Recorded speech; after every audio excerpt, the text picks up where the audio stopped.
राजा मधुरम अपने ज्ञान और न्यायप्रियता के लिए पूरे राज्य में प्रसिद्ध था। लेकिन हाल ही में उसके राज्य में एक विचित्र और भयावह घटना होने लगी। राज्य के युवा अचानक अदृश्य हो जाते और उनका कोई सुराग नहीं मिलता। इस घटना से राज्य की प्रजा में भय और चिंता फैल रही थी। लोग अपने बच्चों और परिवार के युवाओं को घर से बाहर भेजने से डरने लगे थे। मामला गंभीर था, इसलिए राजा ने अपने दरबार में सभी मंत्रियों और विद्वानों को बुलाया। उन्होंने पूछा, इस अदृश्यता के रहस्य का क्या कारण हो सकता है और इसे रोकने के लिए हमें क्या करना चाहिए? एक मंत्री ने कहा, महाराज, लोग कहते हैं कि यह किसी दैवीय शक्ति का क्रोध है। दूसरे मंत्री ने कहा, मुझे लगता है यह किसी तांत्रिक या जादुई शक्ति का काम है। नदी के किनारे एक रहस्यमयी स्त्री के बारे में सुना गया है। वह संभवतः इन सब के पीछे है। जो भी उसके पास जाता है वह वापस नहीं लौटता। राजा मधुरम ने यह सुनते ही नदी के किनारे की घटना की सत्यता जानने का निर्णय लिया। उन्होंने अपने सबसे साहसी मंत्री को आदेश दिया कि वह उस स्त्री को बुलाकर लाए। लेकिन मंत्री ने सिर झुका लिया और कहा, महाराज, क्षमा करें, परंतु मैं वहां जाने का साहस नहीं कर सकता। लोगों का कहना है कि वह स्त्री जादूगरनी है और जो भी उसके पास जाता है वह वहीं फंस जाता है। राजा ने महसूस किया कि भय पूरे दरबार में व्याप्त है। उसने निश्चय किया कि यदि उसके मंत्री और सिपाही नहीं जा सकते तो वह स्वयं जाएगा। यदि यह घटना मेरे राज्य के युवाओं को संकट में डाल रही है तो राजा होने के नाते यह मेरा कर्तव्य है कि मैं इस रहस्य का समाधान करूं, राजा ने कहा। अगले दिन राजा अकेले नदी किनारे पहुंचा, साधारण वस्त्रों में। वहां का वातावरण अजीब रूप से शांत था। नदी की लहरों में एक अजीब सी हलचल थी। राजा ने आगे बढ़ते हुए एक सुंदर स्त्री को देखा। उसकी सुंदरता इतनी मोहक थी कि कोई भी उसकी ओर आकर्षित हो सकता था। स्त्री ने राजा की ओर मुस्कुराते हुए देखा और कहा, हे युवक, तुम कौन हो? क्यों आए हो? उसकी आवाज मधुर और आकर्षक थी, लेकिन उसमें एक रहस्यमय गूंज भी थी। राजा ने खुद को संयमित रखते हुए कहा, मैं राजा मधुरम हूं। मेरे राज्य के युवा अदृश्य हो रहे हैं और इसका कारण तुम्हें माना जा रहा है। मैं इस रहस्य को सुलझाने और अपने लोगों की रक्षा करने आया हूं। स्त्री ने कहा, मैंने कुछ रहस्यमयी तो यहां जरूर देखा है।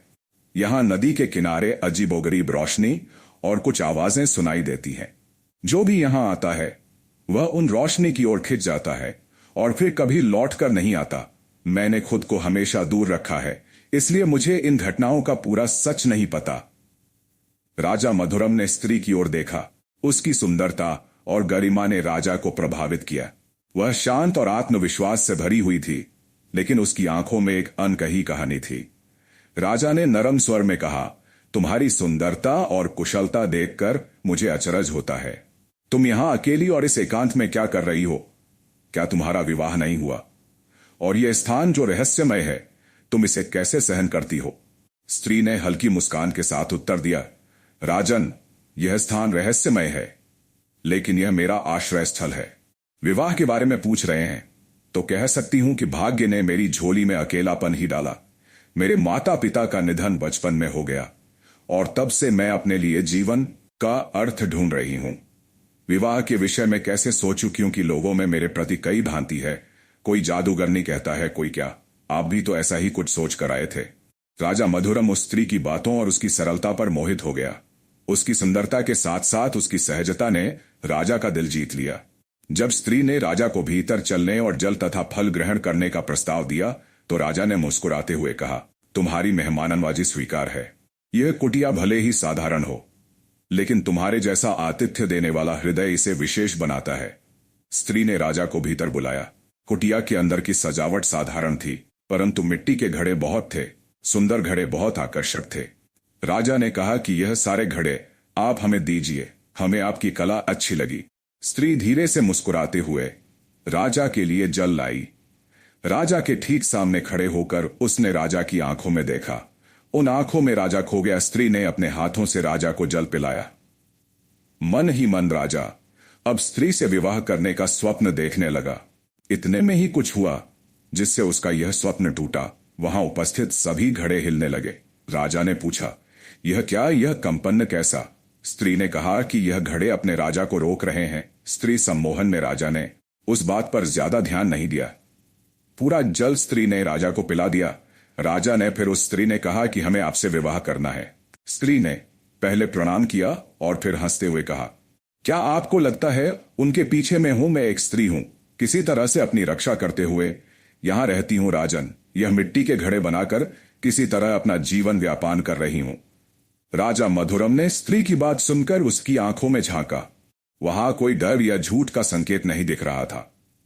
वहां पड़े घड़े इस बात का सबूत थे कि वो सच बोल रही है।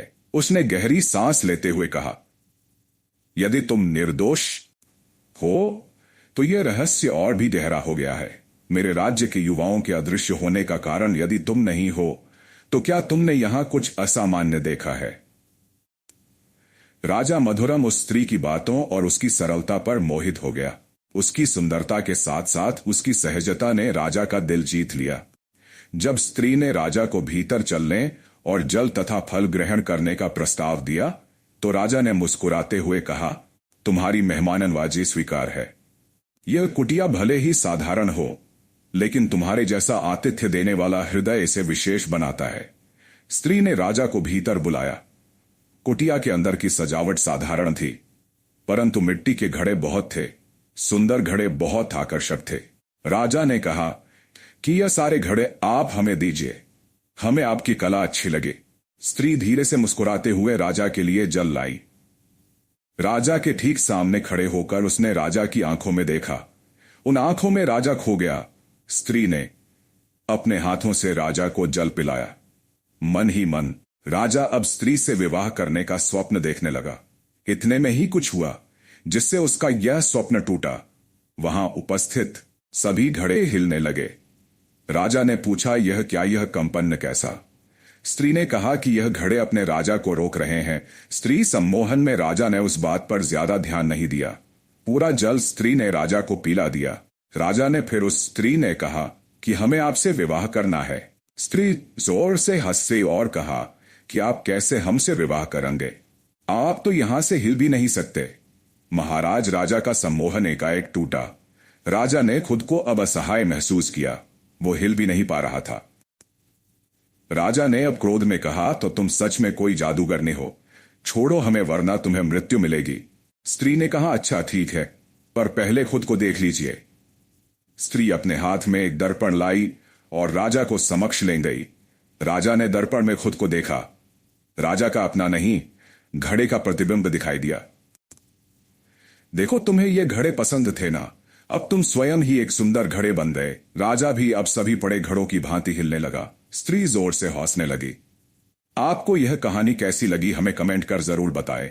इसी तरह की अच्छी कहानियां आप यहां पर पढ़ सकते हैं। यहां उपस्थित शिक्षाप्रद कहानियां आपका मनोरंजन करने के साथ दिशा भी देंगी। तो बने रहिए हमारे साथ और हमारे प्रयास को सफल बनाएं।